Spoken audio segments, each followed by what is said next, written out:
Okay, and we're back with after a banger of a SummerSlam, and what was a banger of a Raw. It was a really good Raw. It It was a really good episode. Raw.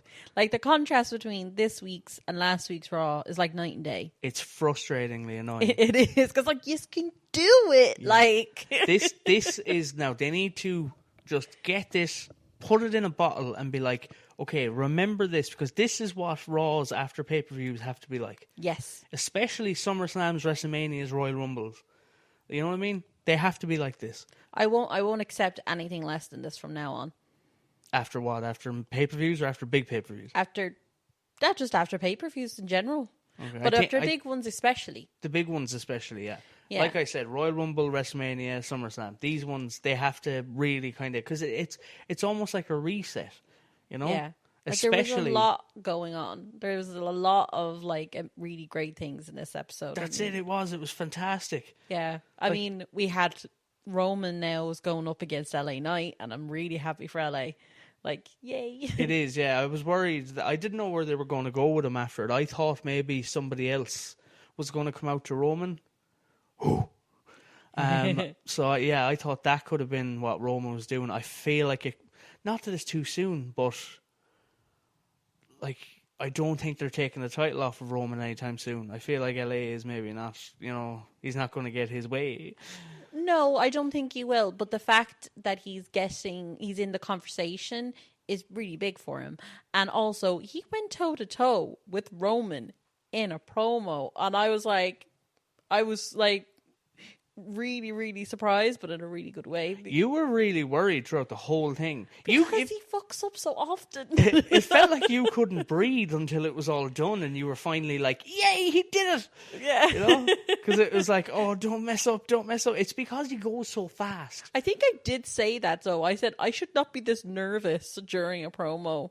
That like someone will mess up, but the thing is, he talks so quick. When he hits it, it's amazing, but then he like stumbles over his words sometimes. You're like, you know what I mean? That's the frustrating part for him. Like, as us as fans, that's frustrating, but he knows that that's his gimmick, that's his thing. He has to go, like, he has to be flawless, he has to like boom boom boom. But the thing is that's what he thinks he has to do, and that's what he did have to do in the past. But dude, you're over now. You can take your time and chill a bit. Nobody's going to hold that against you. And then every now and then, when you hit a real quick paced like LA Knight style promo, then it'll hit harder. If you're constantly trying to do it, the mistakes will stand out. Whereas if you're doing it methodically and kind of like a bit of a slower pace, people are going to be happy just to hear you do your promos. And then when you hit a fast-paced LA Knight style promo, then it's like, oh shit, he's turning. It's like like him doing the shield, the Delta alpha thing and the mic. That was funny. It was good. Speaking of all of that, jumping into our highlights. So we'll start off with what was your highlight of the night. My highlight of the night was Oba's promo. Okay. Yeah, that just gave me goosebumps, because it genuinely felt like sort of, I don't know, history making almost. A little, I do get what you mean. No, I know exactly what you mean, because like, they're talking about Roman who has aura. That man has aura. He absolutely does. It was also all the stuff he was talking about as well, and the lines he was hitting, talking about like the young like generation taking over, and like this basically like a new era kind of kicking in and stuff like that. Basically like talking about how they're going to take out the old guard. It felt like, I don't know, it's like the young lion taking over the pride kind of thing, I'm only realizing this as we're sitting here talking, and this is not something that I've pre-thought at all. So this is like a genuine fresh. Okay. What if the build to War Games is old versus new? What if it's the likes of Oba and Braun and like Javon and Trick versus CM Punk, Roman Reigns, Cody Rhodes? What if it's young versus old? What if it's new era versus old era? What if it's like young guard versus old guard? The fresh versus the experienced kind of thing, And that can be, and they should promote it as the final War Games. You think? Yes, because War Games is so played out. Nobody really enjoys it anymore. It feels forced. Every time you build to War Games, you're like, oh, here comes this person to help them, and oh, that's for War Games. Oh, that's for War Games.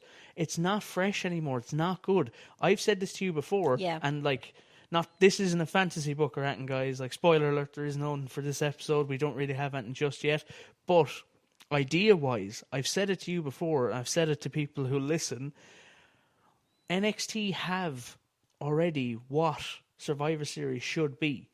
We have Survivor Series War Games. Change it and let it become Iron Survivor Series. Yeah.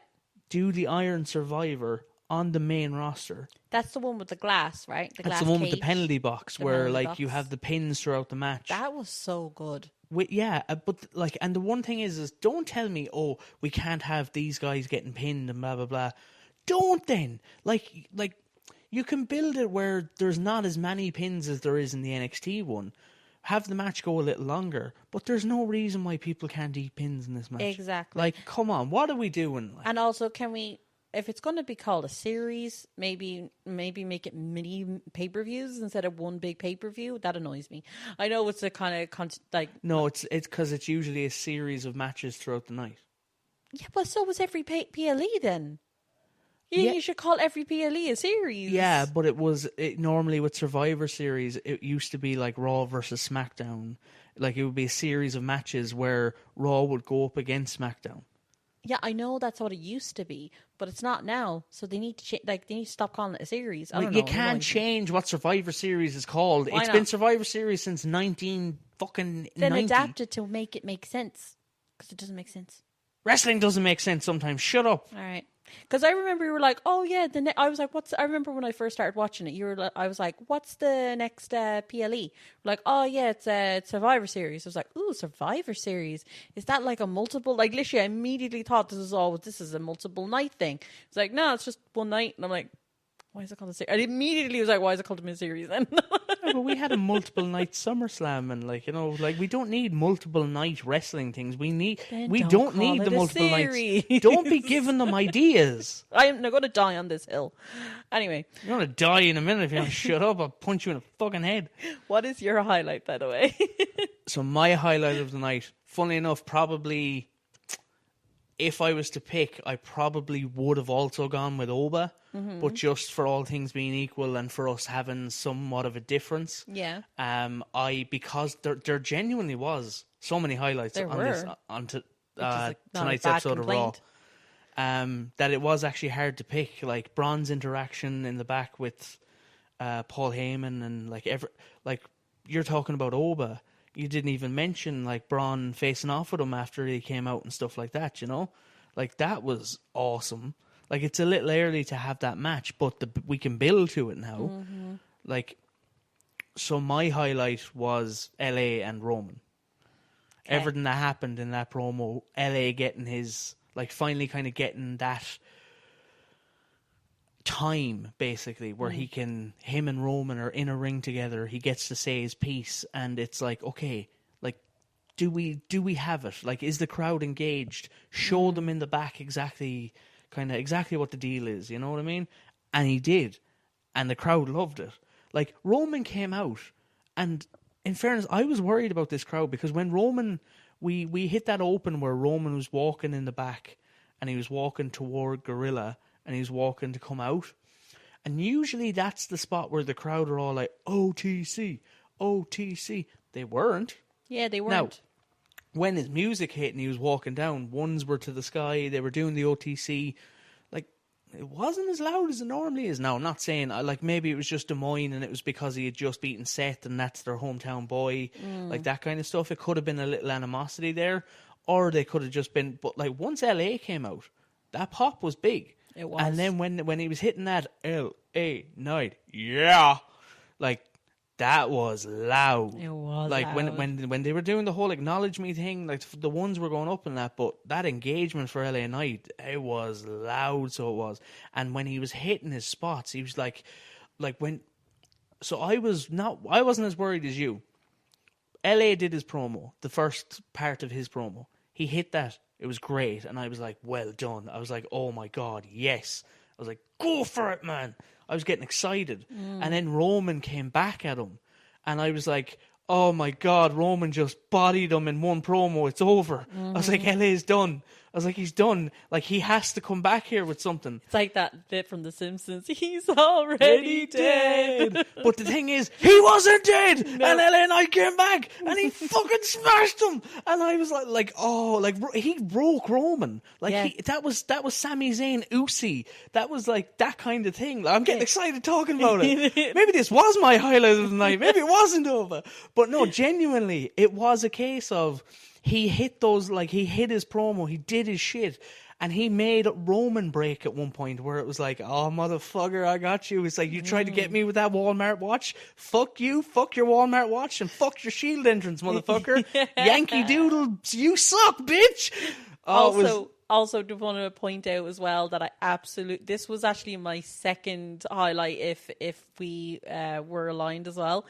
Was I loved the part with LA Knight backstage with the Usos when he found out that they can't touch him, and he was like, "Did I hear that right? Did Daddy say you can't touch me? You have to leave me alone now." It was the moment at the end though, where he was finished with them and he was walking away, and Jay had popped off of the little thing he was sitting on, and LA had walked by them, and he turned around and he just got in his face, just like leaned in. He's like, "What?" You know? It was like, oh my God, the man is a menace, and I love it. Like LA's been great for ages, but like he's needed this spot, and like honest to God, he's a fucking menace. Yeah. He is, because the things he can do, because he knows what he's doing, he knows what he can do, and he knows he can break you as well. That's why him and Solo paired together was so good. When he was said the what's it? The Ufalafa. Ufalafa. The Ufalafa. Sounds like falafel. Yeah, but it was hilarious. It was great. Him and Oba, like the two of them tonight. And that's the thing is, like, we had those little things where in the ring it was great. LA Knight and Roman in the ring was great. LA Knight in the back with the Usos, that was great. Oba in the ring was great. Oba coming out of the ring and all of a sudden Braun hitting the music in that. That was like, sorry, now I'll come back to that in a second, right? But like Braun coming out, facing off with him, the intensity. Oba then going into the back, talking to Paul Heyman, Paul being like, yes, sir, like, congratulations, sir. I thought that was a lovely touch. That was some of Paul Heyman's best work in a while, because Paul has dropped off a little. That was some of his best work because of how subtle it was. Yes. And the handshake and just acknowledging Oba. And then Braun Breaker later on, looking for Oba, going to Paul and saying, where's Oba? I goes, do you not like, basically, like, is that not your guy now? Is that not your best friend now? Your best friend now?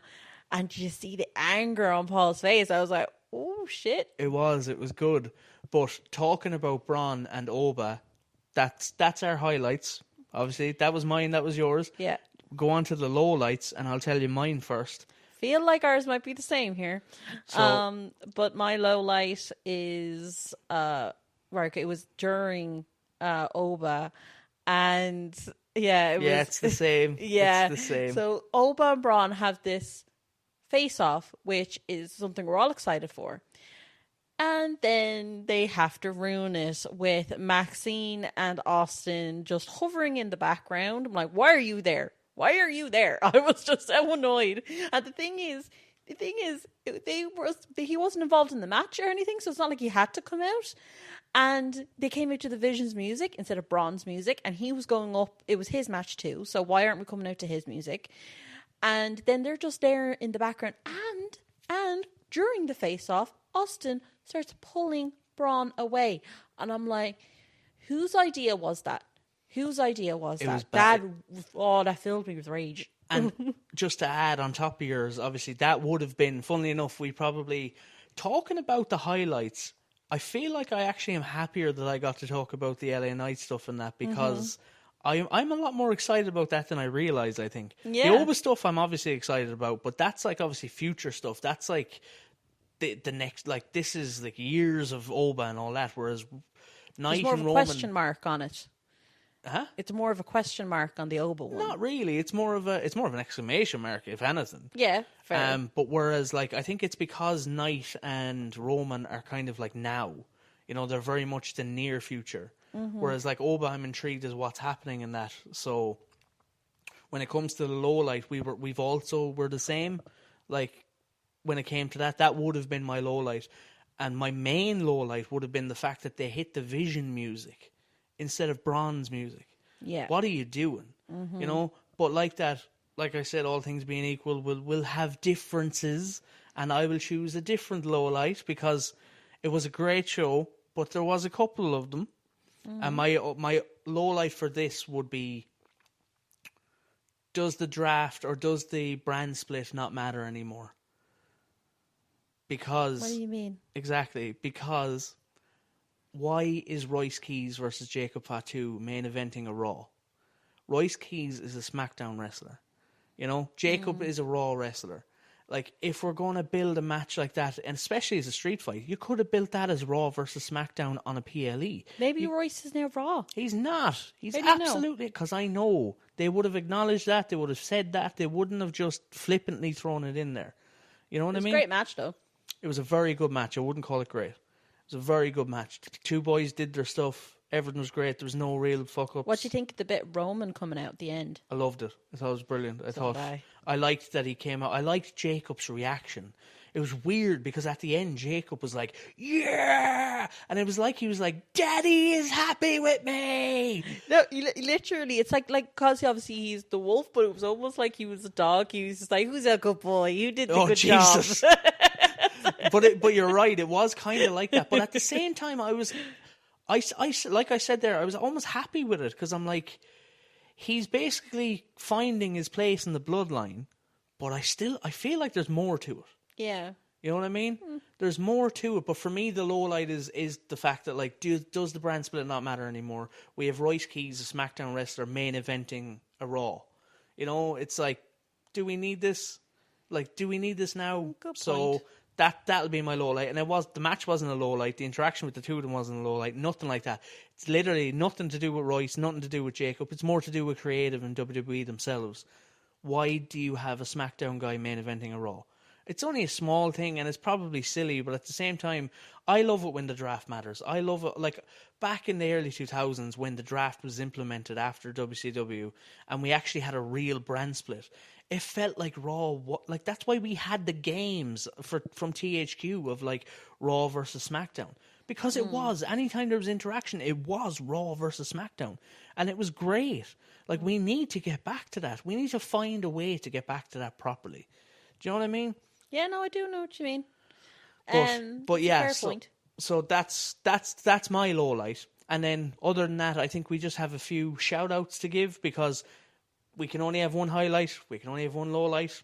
But with the shout outs, there is a few things to shout out here because there was, like, look, we'll get to the small stuff and we'll just get them out of the way because Javon and Ethan, very good match. Like, them two have great chemistry. They always had in NXT. Mm-hmm. They'll probably have an Intercontinental title feud at some point on the main roster. I did say to you before the match, or during the match, I was like, Big Cass. I was like, this feels like Big Cass. He's bloody massive. He's a massive Cass. He's a big boy. Humongous Cass. Doesn't quite roll off the tongue.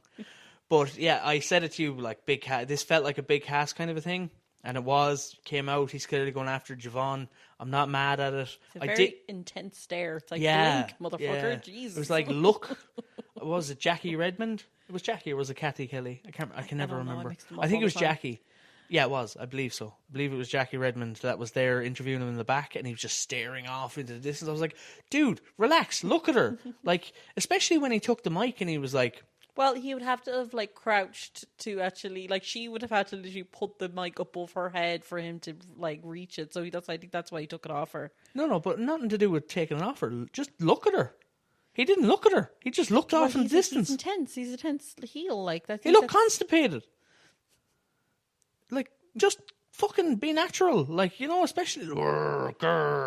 It's, I get it, dude, but at the same time, when he took the mic, he basically said, like, Javon, it's nothing against you kind of thing. He almost was trying to be like, I'm not a heel, I'm not a face, I'm just here to kind of fuck people up because I need to build myself back up again. Especially if you're going to do that. Acknowledge Jackie, acknowledge, you know, don't be constipated. You know, fucking like be a bit more comfortable. But I was happy with it. I'm interested in seeing what Big Cass does. I'm happy that he's like he said, he's back home. I feel like for him this is home. He's wanted to come back here for years. He never really felt comfortable in AEW with everything he was doing. And I've only seen clips of the stuff he did in WWE, and damn, he was over. Him and Enzo, that big stuff time. with like soft. That was funny. I'm gonna spell it out for you. But yeah, so that stuff, the stuff with Penta and Chad versus the Judgment Day, that was really good. The match was great. Dominic is eating pins left, right, and center. So I know, what are we doing? They're not happy with him right now. I think he put up a tweet the other day, basically saying, "I'm just here so I don't get fired," or "I'm just showing up so I don't get fired." I think he was trying to be funny, but at the same time, I don't know if it was taken the right way. And then obviously, so yeah, we'll see what happens with that. But I don't think Dom can be fired. He can be. Anybody can be fired. But that won't go down well with Ray. It won't. But look, we're talking. Dom's not getting fired. That's not going to happen. You're right. If they wanted to, they can fire him. But at the same time, he is one of the future stars. He's they need to do better for him. He doesn't need to do better for them. He's doing a great job. He's doing his job. Simple as. And when you want to put him, when you want to put a rocket on him, people are happy to let that rocket fly and get behind him. Exactly. Simple as. So with all the stuff with Chad and that. I'm looking forward to seeing where Chad goes now with the Intercontinental title and that. But they obviously didn't get to that in this show. The tag match was great. That was cool. And Saul, we then go out we had Saul versus... Yeah, since we're on to this, so Saul and Roxanne had their match, which I thought... The match happened. The match was fine. The big stuff happened after the match, though, because this stuff after the match. This could have been a highlight. This is my ringside shout out. It's just that fact that Becky was the one to come out to Liv, and the fact that she's just face now, and she just did it seamlessly. But there's one line that Becky said that I was just, oh my god, mic drop. She's just so good at what she does. So I have it written down, but I'm obviously not going to hit it the same way she did.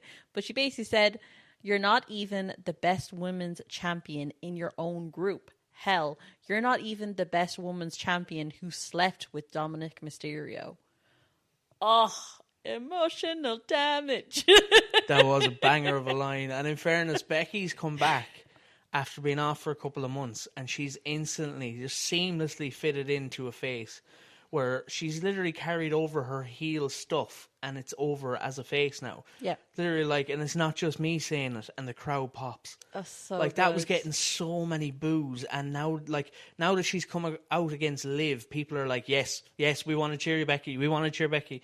And the minute she said, and it's not just me saying it, everybody's saying it. It was just so well done. So good. It was brilliant. This whole segment was well done. Becky versus Liv, yes please. And then almost to add a cherry on top, as Liv is walking away, to kind of be like, look, we fucked up the women's scene after WrestleMania. We're going to hopefully make it up to you now, because it's not just Becky. Because boom, that fire hits, and La Primera. Finally, she's back. Yeah, Stephanie, after being gone since WrestleMania, now we have a women's title scene on Raw that has Liv Morgan, Becky Lynch, Stephanie Vaquer. The three of them, yes please. Io's there somewhere. You can always put Io in the world title scene. Obviously, she has to take a step away now because she just lost to Liv. But she's there too. Oh my god, yes please. Do something right with these women because they deserve it. They do. And also, Liv looked shooketh when she was in that ring with Becky, because her whole usual shtick, best of all time, it wasn't hitting the same way it usually does, because you're in a different league now. Yeah. You're with Becky. You're going to have to up your game. She if you will, want though. To keep up. But I guarantee you, in the next couple of weeks, we'll be here in a few weeks' time, and I could be eating crow, but we'll see. I will almost guarantee Liv ups her game because I hope she so. can. She that can. woman I can. 100% believe that she can. But what is your ringside shout out, by the way? My ringside shout out is, I don't know if you know this, Okay, but I'm the GM of AAA. Oh. Yeah. Oh, Yeah. I forgot about this. I kind of thought you did all right, because we go backstage after Roman is done patting his little puppy, and he goes, but that sounds like a... Oh no, I feel so bad for Jacob. That sounded like a wanking euphemism. Oh, gross. He's patting his puppy. But Roman goes backstage. Roman goes backstage. I didn't know who to expect, but Ray would have been one of the last people.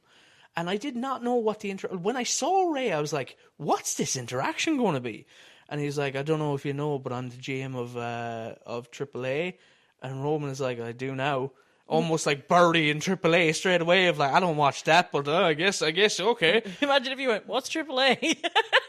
Yeah. Well, what's that?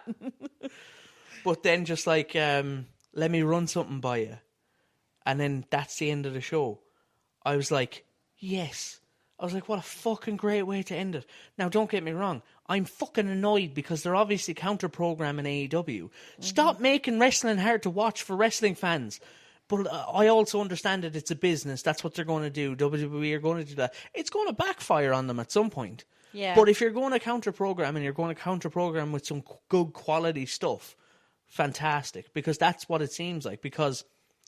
are we getting Penta versus Roman in AAA? You predicted this in one of our prediction videos, that you said you would love to see Penta and Roman. I said it for the actual WWE main brand stuff. But if we get it in AAA, don't get me wrong, because I think, what if we go down to AAA and what if we have...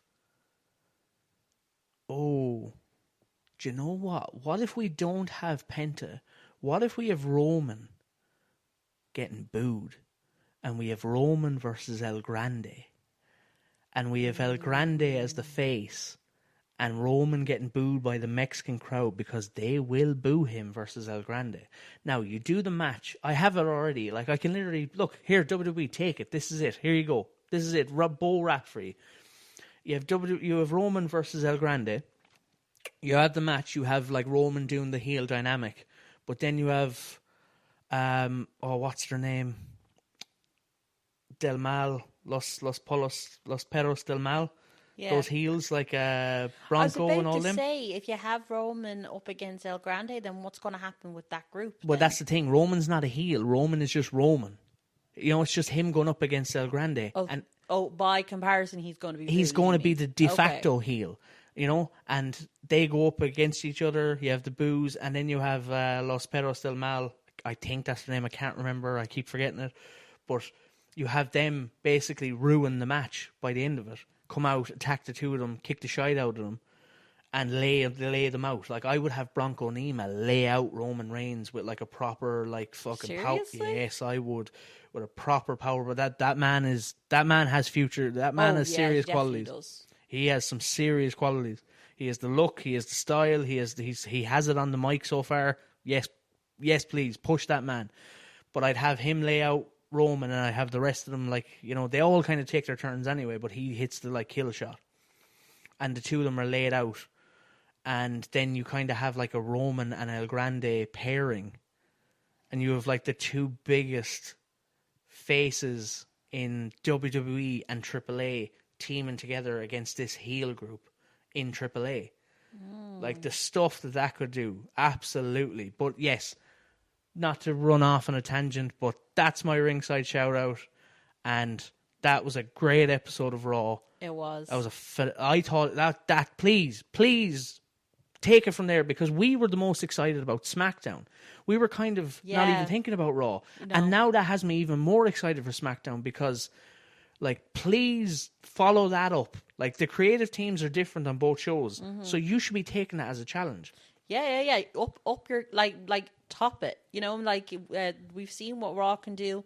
Now SmackDown, you need to top it. Now, before we finish up, what's your turnbuckle rating for Raw? We're going with me first. Yeah, I always go first. You go first. Fair. This was a great Raw. Look, I do have high, like, I like to be a bit cunty with these things, you know. I don't want to give them all this fucking turnbuckles straight away. You're you know like, what I mean? there's always room for improvement. Exactly. But this, as a Raw, this was great. I want to give it a 10, but I don't quite think it's a 10. So I'm going to give it a 9.5. I gave it a 10. Okay. I'm glad you gave it a 10. I can see I'm like, I'm a dick. But I like being a dick. You know? I'm a heel. But it was a very good show. Very excited about SmackDown. Tune in on, we'll say, Thursday or Friday. We're not sure yet, for our AEW Dynamite review and possible fantasy bookings. We'll see. And we'll also be back here Saturday for some SmackDown. But until then, what do we always say? It's only up from here.